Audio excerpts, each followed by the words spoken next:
The point that I was making is that, like, for example, deporting illegals. I would want to use the military to deport every illegal alien in the country. I mean, like, illegal immigration is not a good thing, but it is not nearly the problem that morons like this paint it out to be. And the idea that we need to deploy the military and like round up all the illegal immigrants when they mostly actually have positive effects on their communities. I mean, like, if you don't like that, I mean, I don't really care because it's a fact that's borne out in data time and time again. They pay taxes. They take jobs that other people don't want to take. They tend to have positive economic effects on the communities where they reside. But even so, that doesn't mean it's a good thing. It just means that we need to fix immigration, not that we need to send in the military to like violently round up everyone. That's so stupid. Of course, this dude like fantasizes about violent authoritarianism constantly, so it's not surprising that he would say this.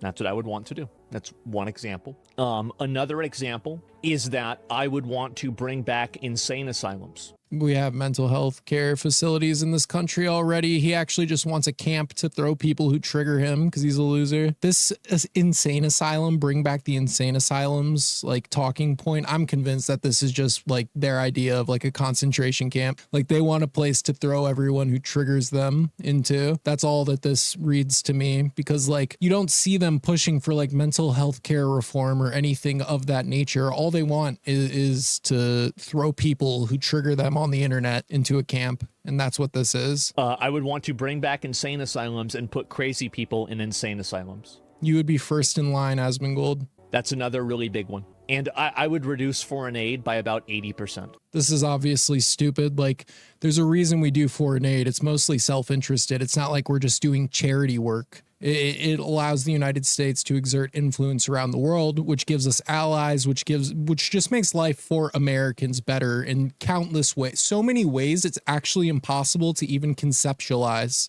Like, it's possible that if we don't give foreign aid to a certain country, that in some roundabout way, it makes the price of bananas in the United States triple. Like it's hard to even conceptualize how much of an impact foreign aid has. And there's a reason why people call America world police. Like, for better or for worse, you can say that it's a bad thing that America exerts so much pressure around the globe. But what that does is it makes life better for Americans. So, I mean, if you want to say like from a moral perspective, right? But these morons think that not exerting like influence globally is going to somehow make American lives better because they call themselves America first, right? But if you are America first, you should support the way that we wield influence. And one of the ways that we wield influence is through foreign aid. Maybe not 100%. The goal would be 100%, but the beginning would be 80%. It's really stupid. This is like a child's understanding of like how the world works, by the way.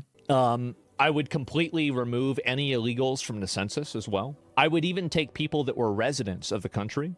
If they were not net positive taxpayers and they were not performing an essential job, I'd deport them too. That's really stupid for like 1,000 reasons, but okay. Everything he's saying here is like a childlike like fantasy world where these things, like these wouldn't even lead to positive outcomes, like much less are they impractical. Let me think. Oh, I'd add 2 additional tax brackets for people that are wealthy, for people that are making above $5 and $10 million a year. That way you have to pay more money in taxes. That's fine. And let's see, besides that, I would double the amount of the money that we put on policing. The police in the United States are already massively overfunded. Like, have you seen them, dude? They're decked out like they were like military like squadrons. Like the gear, the vehicles, the machinery, the weaponry that police have in the United States is vastly greater than the rest of the world, except for in like authoritarian states. But of course, as you can see, like Asmongold is an authoritarian, so that's what he wants is he wants America to look like an authoritarian state. And a big way to achieve that is by overfunding the police and giving them a target, in Asmongold's case,